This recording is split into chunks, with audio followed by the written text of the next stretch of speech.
Good morning, everyone. Myself, Dr. Ravikishore, currently working as a pediatrician in Apple Hospital, Tanaku.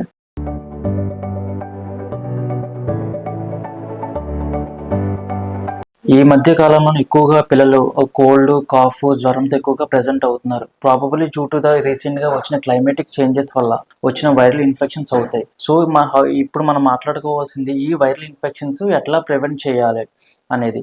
తరచుగా జలుబులు, దగ్గులు ఉన్న వాళ్ళు ఎక్కువగా రావడము, అంటే పిల్లల నుంచి పిల్లలకి స్ప్రెడ్ అవ్వడం, లేకపోతే పెద్దవాళ్ళ నుంచి చిన్నపిల్లలకి స్ప్రెడ్ అవ్వడం అనేది ఉంటుంది. పెద్దవాళ్ళకి లైట్గా కాఫ్, కోల్డ్ ఉన్నప్పటికీ కూడా అంత సిమ్టమాటిక్గా ఉండరు. కానీ చిన్నపిల్లలు ఏమవుతున్నది అంటే తక్కువ జలుబు, దగ్గు ఎక్స్పోజ్ అయితే చాలు వెంటనే సిక్ అయిపోతారు. Just like cold, cough, fever, డొక్కలు ఎగరేయడము, ఊపిరి తీసుకున్నప్పుడు సౌండ్లు చేయడం, ఇటువంటి లక్షణాలు ఉన్నప్పుడు బిడ్డను వెంటనే హాస్పిటల్కి అనేది తీసుకొని వెళ్ళాలి.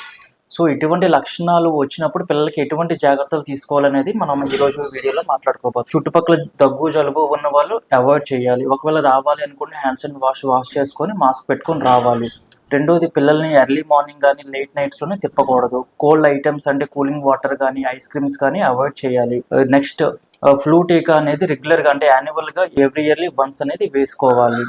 దాంతోపాటు హైజీని అనేది మెయింటైన్ చేయాలి. ఏసీ అనేది టూ కోల్డ్లో పెట్టుకోకూడదు, ఆప్టిమల్ టెంపరేచర్ దగ్గర మెయింటైన్ చేస్తే సరిపోతుంది. ఇటువంటి జాగ్రత్తల వల్ల మన క్లైమేటిక్ చేంజెస్ వల్ల వచ్చిన వైరల్ ఇన్ఫెక్షన్స్ అనేది స్ప్రెడ్ అనేది తగ్గించే అవకాశాలు ఉంటాయి.